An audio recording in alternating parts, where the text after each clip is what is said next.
Imagine कीजिए भयंकर गर्मी का एक दिन है।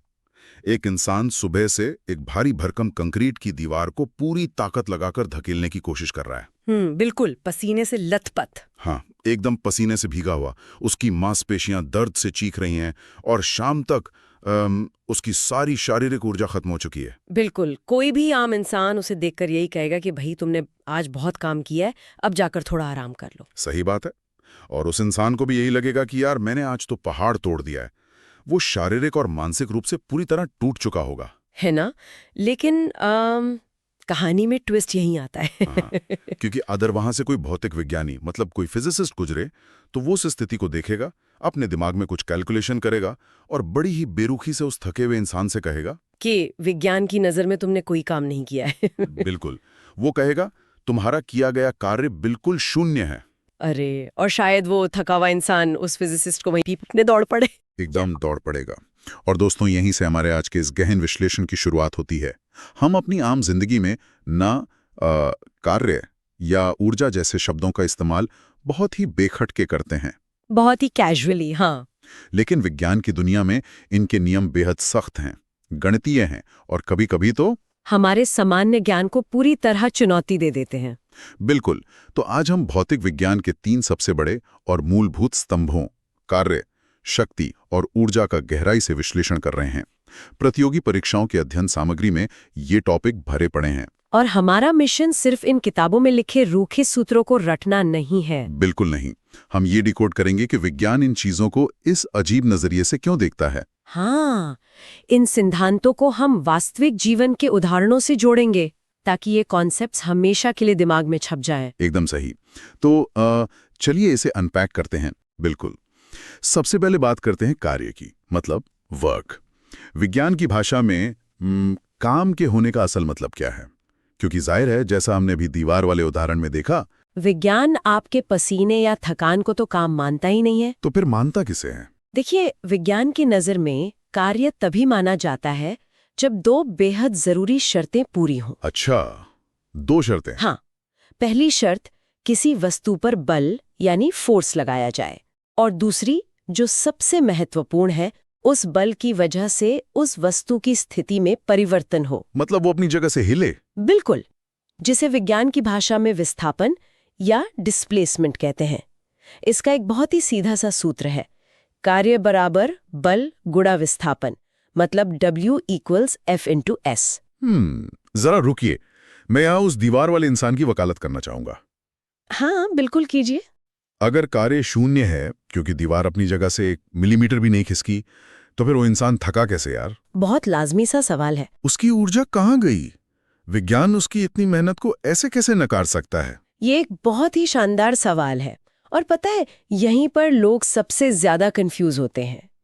देखिए, विज्ञान उसकी मेहनत को नकार नहीं रहा है, तो फिर बस उसे देखने का लेंस अलग है। भौतिक विज्ञान दीवार पर हुए मैकेनिकल काम को मापता है, क्योंकि दीवार नहीं खिसकी इसलिए दीवार पर कोई काम नहीं हुआ। अच्छा, दीवार के नजरिए से। बिल्कुल। लेकिन उस इंसान के शरीर के अंदर जैविक कार्य, मतलब बायोलॉजिकल वर्क, लगातार हो रहा था। उसकी मांसपेशियां सिकुड़ रही थीं, दिल तेजी से धड़क रहा था। शरीर के अंदर ATP बर्न हो रहा था। एकदम सही। तो ऊर्जा खर्च हो रही थी, लेकिन वो दीवार को खिसकाने में नहीं गई। तो वो ऊर्जा गई कहाँ? वो शरीर को गर्म करने में चली गई। वो सारी ऊर्जा ऊष्मा यानी हीट में बदलकर पसीने के जरिए हवा में उड़ गई। ओह, मतलब ऊर्जा खर्च हुई, लेकिन भौतिक विज्ञान के उस सूत्र के हिसाब से बाहरी विस्थापन शून्य था। हाँ, इसलिए बाहरी कार्य शून्य माना गया। यार, ये तो सच में नजरिया बदल देने वाली बात है। अच्छा, अब अगर हम इसे मापने की बात करें तो विज्ञान के पैमाने क्या हैं? अंतर्राष्ट्रीय स्तर पर कार्य को मापने का ऐसा मात्रक जूल होता है, या इसे न्यूटन मीटर भी कहते हैं। Joule, right. लेकिन अध्ययन सामग्री में एक और मात्रक पर बहुत जोर दिया गया है, उसे CGS मात्रक कहते हैं, और वो है अर्ग। अर्ग? हाँ, और यहाँ एक बहुत ही चौंकाने वाला आंकड़ा है। 1 जूल में 10⁻7 अर्ग होते हैं। 1 मिनट, 10⁻7? मतलब 1 जूल बराबर 1 करोड़ अर्ग? बिल्कुल, 1 करोड़ अर्ग। ये तो बहुत बड़ा अंतर है। मतलब अर्ग ऊर्जा या कार्य को नापने का बेहद ही सूक्ष्म पैमाना है। एकदम। खैर, मात्रकों से आगे बढ़ते हैं। इन विज्ञान के नोट्स में कार्य के 3 प्रकार बताए गए हैं, धनात्मक, ऋणात्मक और शून्य। पॉजिटिव, नेगेटिव और जीरो वर्क। हाँ, तो धनात्मक कार्य तो मुझे समझ में आता है। जैसे मैंने जमीन से एक भारी बक्सा उठाया, मैंने ऊपर की तरफ बल लगाया और बक्सा भी ऊपर की तरफ ही उठा। दोनों की दिशा एक है तो ये पॉजिटिव काम हुआ। बिल्कुल सटीक उदाहरण है। लेकिन ये ऋणात्मक कार्य क्या होता है? मतलब कोई काम माइनस में कैसे हो सकता है? इसे इस तरह से देखिए, ऋणात्मक कार्य तब होता है जब बल और विस्थापन की दिशा एक दूसरे के बिल्कुल विपरीत हो, उल्टी हो। उल्टी दिशा में। हाँ, इसका सबसे बेहतरीन और रोजमर्रा का उदाहरण है घर्षण बल यानी फ्रिक्शन फोर्स। अच्छा, घर्षण। मान लीजिए एक गाड़ी सड़क पर तेज रफ्तार में आगे बढ़ रही है। ड्राइवर ने अचानक जोर से ब्रेक लगाए। ठीक है। गाड़ी फिसल रही है। बिल्कुल। गाड़ी का विस्थापन आगे की तरफ हो रहा है, घिसटते हुए आगे जा रही है, लेकिन सड़क का घर्षण बल और ब्रेस उसे पीछे की तरफ खींच रहे हैं। एकदम सही, उसे रोकने की कोशिश कर रहे हैं। यहाँ घर्षण बल द्वारा किया गया कार्य ऋणात्मक है, क्योंकि वो सिस्टम से ऊर्जा को बाहर निकाल रहा है, उसकी गति को खत्म कर रहा है। बिल्कुल। जो बल विस्थापन का विरोध करे उसका काम नेगेटिव है। बहुत स्पष्ट है। लेकिन अब मैं उस उदाहरण पर आना चाहता हूं जो सच में मुझे सबसे ज्यादा अजीब लगा। कौन सा? शून्य कार्य का एक और उदाहरण। मान लीजिए एक रेलवे प्लेटफॉर्म पर एक कूली ने अपने सिर पर 50 किलो का एक बहुत भारी सूटकेस उठाया हुआ है। कुली और सूटकेस, क्लासिक उदाहरण। हाँ, और वो सीधे प्लेटफॉर्म पर आगे की तरफ चल रहा है। अब अगर मैं उस कूली से जाकर कहूं कि भाई भौतिक विज्ञान के अनुसार तुमने कोई काम नहीं किया है, अरे बाप रे, तो वो पक्का अपना सूटकेस मेरे सिर पर दे मारेगा। उसने तो विस्थापन भी किया है ना। हाँ? वो 100 मीटर आगे भी चला है। फिर विज्ञान यहाँ शून्य कार्य क्यों कह रहा है? मैं आपको उस कूली के पास जाकर ऐसा कुछ भी कहने की सलाह तो बिल्कुल नहीं दूंगी। हाँ, वो तो है, लेकिन वैज्ञानिक रूप से इसे समझना बहुत दिलचस्प है। यहाँ भौतिक विज्ञान का वेक्टर मैथ या दिशाओं का कोण वाला नियम लागू होता है। कोण मतलब एंगल। हाँ, कार्य शून्य होने की एक और शर्त है, यदि बल और विस्थापन के बीच ठीक 90 डिग्री यानी लंबवत कोण बन रहा हो। 90 डिग्री का कोण। इसे थोड़ा और आसान भाषा में समझाइए। बिल्कुल। कुली के उदाहरण को दिमाग में विजुअलाइज कीजिए। कुली ने भारी बोझ अपने सिर पर रखा है। ठीक है। पृथ्वी का गुरुत्वाकर्षण बल उस सूटकेस को सीधा नीचे की तरफ खींच रहा है। उस सूटकेस को गिरने से बचाने के लिए कुली को ठीक ऊपर की तरफ बल लगाना पड़ रहा है। हाँ, तभी तो वो सिर पर टिका है। तो कुली का बल ऊपर की दिशा में है। अब मुझे बताइए, कुली चल कहाँ रहा है? वो तो सीधा आगे की तरफ चल रहा है प्लेटफॉर्म पर। बस, तो बल लग रहा है ऊपर और विस्थापन हो रहा है आगे। ओह, ऊपर की दिशा और आगे की दिशा के बीच ठीक 90 डिग्री का एल आकार का कोण बन गया। बिल्कुल सही। और विज्ञान कहता है कि आपने जिस दिशा में बल लगाया है, अगर उस दिशा में विस्थापन नहीं हुआ तो उस बल का कार्य शून्य है। क्या बात है। कुली आगे बढ़ने के लिए पैरों से जमीन को धकेलकर जो काम कर रहा है वो अलग बात है, लेकिन सूटकेस को सिर पर उठाकर आगे ले जाने में गुरुत्वाकर्षण के विरुद्ध किया गया कार्य शून्य है। बाप रे, ये सच में दिमाग घुमा देने वाला फंडा है। मतलब अगर आपको कुली को पैसे देने हैं तो उसे सूटकेस को जमीन से उठाकर सिर पर रखने के पैसे दीजिए, क्योंकि वहां बल और विस्थापन दोनों ऊपर की तरफ थे। हाँ, धनात्मक कार्य। लेकिन उसके प्लेटफॉर्म पर चलने का काम फिजिक्स की नजर में फ्री है। बिल्कुल। चलते समय कार्य शून्य हो गया। चलिए, ये तो तय हो गया कि कार्य क्या है और क्या नहीं। लेकिन मान लीजिए मैंने और आपने दोनों ने 50 किलो का एक बक्सा उठाया और 10 मीटर दूर रख दिया। ठीक है। हम दोनों ने बराबर काम किया, लेकिन मैंने ये काम 1 मिनट में किया और आपने इसे करने में 1 घंटा लगा दिया। काम तो बराबर है, लेकिन व्यवहारिक दुनिया में मेरा काम ज्यादा मूल्यवान है ना, क्योंकि मैंने इसे जल्दी किया। पर कार्य के इस फॉर्मूले में तो समय कहीं है ही नहीं। बहुत ही सटीक पॉइंट पकड़ा आपने। कार्य ये तो बता देता है कि क्या हुआ है, लेकिन वो इस बात की बिल्कुल परवाह नहीं करता कि उसे होने में कितना वक्त लगा। बिल्कुल। और इसी कमी को पूरा करने के लिए भौतिक विज्ञान में एक नए कॉन्सेप्ट की एंट्री होती है, और वो है शक्ति या पावर। अच्छा, तो शक्ति असल में समय को समीकरण में लेकर आती है। एकदम। कोई काम कितनी तेजी से हुआ, समय के साथ कार्य करने की दर को ही शक्ति कहते हैं।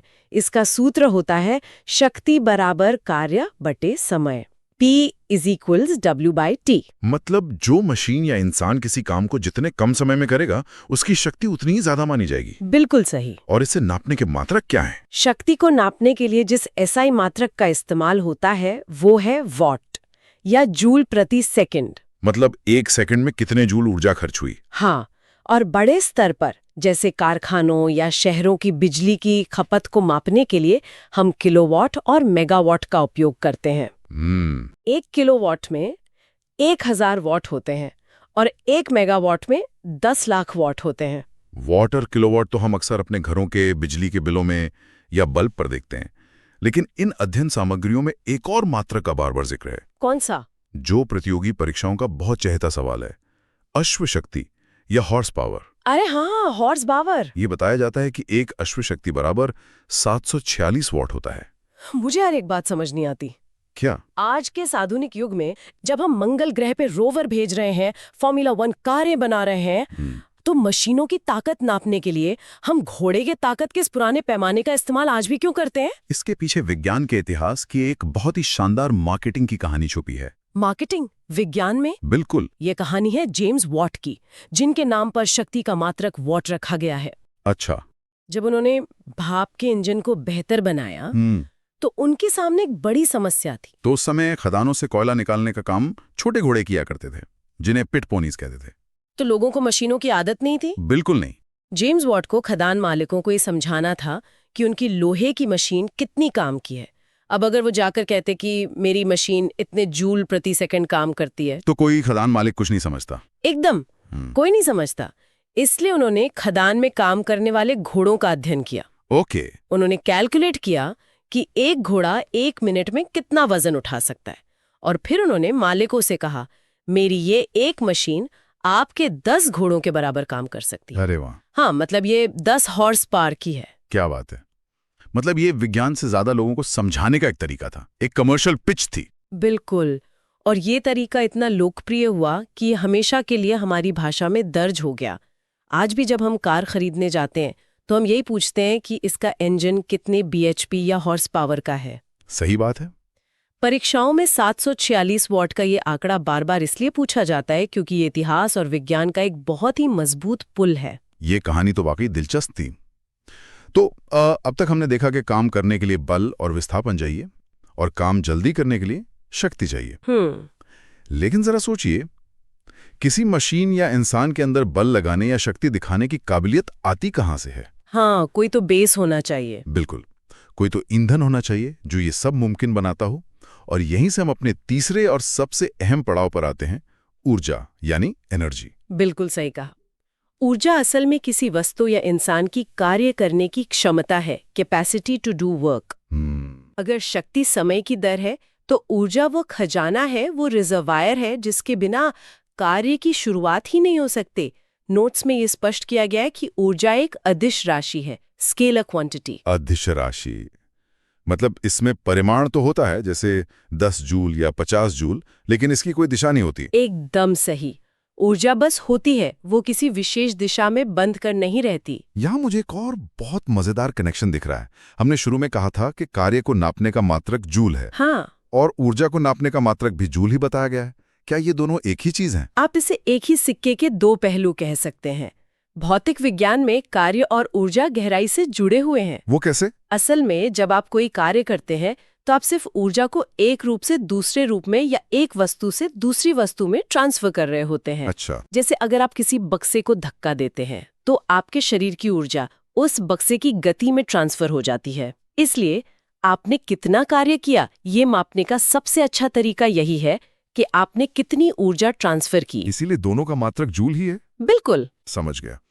अब ऊर्जा के कई रूप होते हैं, ऊष्मीय, विद्युत, रासायनिक, नाभिकीय। लेकिन अध्ययन सामग्री में सबसे ज्यादा जोर यांत्रिक ऊर्जा यानी मैकेनिकल एनर्जी पर दिया गया है। हाँ, जिसके 2 हिस्से हैं, गतिज ऊर्जा और स्थितिज ऊर्जा। चलिए गतिज ऊर्जा यानी काइनेटिक एनर्जी से शुरू करते हैं। मैं इसे एक उदाहरण से समझना चाहूंगा। जैसे एक बहुत तेज गति से आती हुई क्रिकेट की गेंद जब विकेट से टकराती है तो विकेट हवा में कलाबाजियां खाते हुए दूर जा गिरते हैं। बिल्कुल, ये तो हमने टीवी पर बहुत बार देखा है। ये गतिज ऊर्जा का एकदम क्लासिक उदाहरण है। अगर हम इसे स्लो मोशन में देखें तो क्रिकेट की गेंद का वजन सिर्फ 160 ग्राम के आसपास होता है। बहुत हल्की होती है। हाँ, अगर वो गेंद चुपचाप जमीन पर रखी हो तो उसमें विकेट उखाड़ने की कोई क्षमता नहीं है। लेकिन जब एक तेज गेंदबाज दौड़कर आता है और उसे 140 किलोमीटर प्रति घंटे की रफ्तार से फेंकता है तो उस गेंद की गति के कारण उसमें एक भयानक ऊर्जा पैदा हो जाती है। बिल्कुल। किसी वस्तु में उसकी गति या मोशन के कारण जो कार्य करने की क्षमता पैदा होती है वही गतिज ऊर्जा है। और जब वो 140 की स्पीड वाली गेंद विकेट से टकराती है तो वह अपनी सारी गतिज ऊर्जा 1 सेकंड के 1000वें हिस्से में विकेट को ट्रांसफर कर देती है। और ऊर्जा का ये ट्रांसफर इतना ताकतवर होता है कि विकेट विस्थापित हो जाते हैं। हाँ, विज्ञान की भाषा में कहें तो गेंद ने विकेट पर कार्य कर दिया। क्या बात है। और स्थितिज ऊर्जा मतलब पोटेंशियल एनर्जी जी, इसका नाम ही बता रहा है कि ये स्थिति या पोजीशन से जुड़ी है। बिल्कुल। जैसे अगर मैं एक धनुष की डोरी को पीछे खींचकर रखूं, तीर में कोई गति नहीं है, वो रुका हुआ है, लेकिन मुझे महसूस हो रहा है कि उसमें एक जबरदस्त तनाव है, एक क्षमता छुपी हुई है। बहुत शानदार उपमा है ये। खींचे हुए धनुष की डोरी में या किसी रबर बैंड को खींच कर रखने में जो ऊर्जा जमा हो जाती है वह स्थितिज ऊर्जा है, जो रुकी हुई है। हाँ, या वस्तु की स्थिति या उसके आकार में बदलाव के कारण उत्पन्न होती है। जैसे ही आप डोरी छोड़ेंगे वो जमा हुई स्थितिज ऊर्जा तुरंत गतिज ऊर्जा में बदल जाएगी और तीर हवा को चीरता हुआ आगे निकल जाएगा। एग्जैक्टली। अब ऊर्जा के मात्रकों को लेकर एक बात जो मुझे हैरान कर रही है वो है इनके स्केल का अंतर। स्केल का अंतर मतलब ऊर्जा को मापने के लिए एक तरफ हमारे पास किलोवाट घंटा है यानी किलोवाट आवर, जो 3.6 गुणा 10 की घात 6 जूल के बराबर है। हाँ, 35-36 लाख जूल। हाँ, और दूसरी तरफ इलेक्ट्रॉन वोल्ट है जो 1.6 गुणा 10 की घात -19 जूल है। यार ये इतना छोटा है कि इसके आगे 18 जीरो लगाने पड़ेंगे। इतना भयानक अंतर क्यों है? ये अंतर हमें बताता है कि ऊर्जा का दायरा कितना विशाल है। ये इस बात पर निर्भर करता है कि हम ब्रह्मांड के किस स्तर की बात कर रहे हैं। अच्छा। जब हम इंसानी दुनिया की बात करते हैं, पूरे शहर की बिजली, बड़े कारखानों की मशीनें, तो सिर्फ 1 जूल ऊर्जा नापने के लिए बहुत छोटा पड़ जाता है। हाँ, वो तो है। वहाँ हमें किलोवाट घंटा जैसे विशाल पैमाने की जरूरत होती है। हमारे घरों का बिजली का बिल भी इसी यूनिट में आता है। जब हम कहते हैं कि इस महीने 100 यूनिट बिजली जली, मतलब हमने 100 किलोवाट घंटा ऊर्जा इस्तेमाल की। और इलेक्ट्रॉन वोल्ट। दूसरी ओर जब क्वांटम भौतिक विज्ञानी परमाणु के अंदर झांकते हैं और एक अकेले इलेक्ट्रॉन की ऊर्जा नापते हैं, तो वो ऊर्जा इतनी सूक्ष्म होती है कि उसे नापने के लिए इलेक्ट्रॉन वोल्ट का इस्तेमाल करना पड़ता है। बाप रे। ये दिखाता है कि ऊर्जा ब्रह्मांड के सबसे बड़े पावर प्लांट से लेकर एक सुई की नोक पर बैठे करोड़ों परमाणुओं के अंदर तक हर जगह काम कर रही है। तो इस सब का आखिर मतलब क्या है? हम ऊर्जा को समझ गए, काम कैसे होता है ये समझ गए, लेकिन दुनिया को चलाने के लिए इतने विशाल पैमाने पर ये ऊर्जा आती कहाँ से है? बहुत बड़ा सवाल है। हम इसे बनाते कैसे हैं? और ये सवाल हमें अध्ययन सामग्री के अंतिम और शायद सबसे जरूरी हिस्से की तरफ ले जाता है, ऊर्जा के स्रोत और उनका संरक्षण। बिल्कुल। अगर हम आज की दुनिया को देखें तो हमारी पूरी सभ्यता मुख्य रूप से जीवाश्म ईंधनों पर टिकी है, फॉसिल फ्यूल्स, जैसे कोयला, पेट्रोलियम और प्राकृतिक गैस। हाँ, लेकिन यहाँ विज्ञान एक बहुत बड़ी चेतावनी भी देता है। ये ऊर्जा के अनवीकरणीय स्रोत हैं, नॉन रिन्यूएबल। मतलब ये एक सीमित बैंक अकाउंट की तरह है। एक बार खर्च हो गए तो दोबारा बनने में इन्हें लाखों साल लग जाएंगे। बिल्कुल। और सिर्फ खत्म होने का डर नहीं है, इनके इस्तेमाल की एक बहुत भारी कीमत चुकानी पड़ रही है। इनके जलने से भयंकर प्रदूषण होता है। हाँ, ग्लोबल वार्मिंग। और वातावरण में सल्फर और नाइट्रोजन के ऑक्साइड्स मिलते हैं जो बादलों के साथ मिलकर अम्ल वर्षा जैसी गंभीर समस्याएं पैदा करते हैं। Acid rain. अम्ल वर्षा, जहां बारिश के पानी में तेजाब के अंश मिल जाते हैं। ये तो इमारतों, खेती और इंसानों की त्वचा सबके लिए खतरनाक है। एकदम। तो ऐसे में एक सीधा सा सवाल उठता है, अगर कोयला और पेट्रोल इतने ही बुरे हैं तो एक आदर्श ईंधन मतलब आइडियल फ्यूल किसे माना जाना चाहिए? विज्ञान की नजर में एक आदर्श ईंधन में 2 सबसे बड़ी खासियतें होनी चाहिए। पहला, उसका ऊष्मीय मान बहुत उच्च होना चाहिए, कैलोरीफिक वैल्यू। हाँ, इसका मतलब है कि आपको बहुत सारा ईंधन जलाने की जरूरत ना पड़े।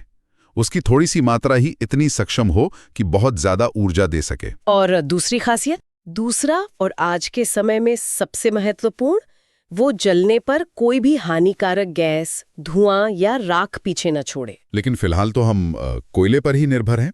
जैसे हम तापीय विद्युत संयंत्रों में देखते हैं, थर्मल पावर प्लांट्स में। हाँ, दुर्भाग्य से। वहां कोयला जलाकर भारी मात्रा में ऊष्मा पैदा की जाती है। उस गर्मी से बड़े बड़े बॉयलरों में पानी उबाला जाता है, जिससे हाई प्रेशर भाप बनती है और वो भाप टरबाइन घुमाकर बिजली बनाती है। बिल्कुल, लेकिन प्रदूषण तो वहां होता ही है। हाँ, इसके विपरीत इन नोट्स में जलीय विद्युत संयंत्रों का भी जिक्र है, हाइड्रो इलेक्ट्रिक पावर प्लांट्स। ये काफी साफ तरीका लगता है। हाँ, क्योंकि हाइड्रो इलेक्ट्रिक प्लांट में कुछ भी जलाया नहीं जाता। यहाँ हम सीधे प्रकृति की ऊर्जा का इस्तेमाल करते हैं। नदियों पर ऊंचे बांध बनाकर भारी मात्रा में पानी रोका जाता है। और वो रुका हुआ पानी, जैसा कि हमने अभी सीखा, ऊंचाई के कारण उसमें स्थितिज ऊर्जा जमा हो जाती है। बिल्कुल सही पकड़े। पानी शांत है, लेकिन उसमें क्षमता कूट-कूट कर भरी है। Potential energy. हाँ, और जब उस पानी को गेट खोलकर ऊंचाई से नीचे गिराया जाता है, तो वो स्थितिज ऊर्जा भयंकर गतिज ऊर्जा में बदल जाती है। काइनेटिक एनर्जी में एकदम। वो बहता हुआ पानी टरबाइन से टकराता है, टरबाइन घूमता है और जनरेटर से बिजली बन जाती है। और यहीं पर इस पूरी चर्चा का सबसे दार्शनिक और शायद भौतिक विज्ञान का सबसे मजबूत नियम सामने आता है, ऊर्जा संरक्षण का सिद्धांत, law of conservation of energy. बिल्कुल। यार, जब मैंने पहली बार इसे पढ़ा तो मुझे लगा जैसे इंसान का अहंकार ही टूट गया हो। विज्ञान अक्सर इंसानी अहंकार को तोड़ता ही है।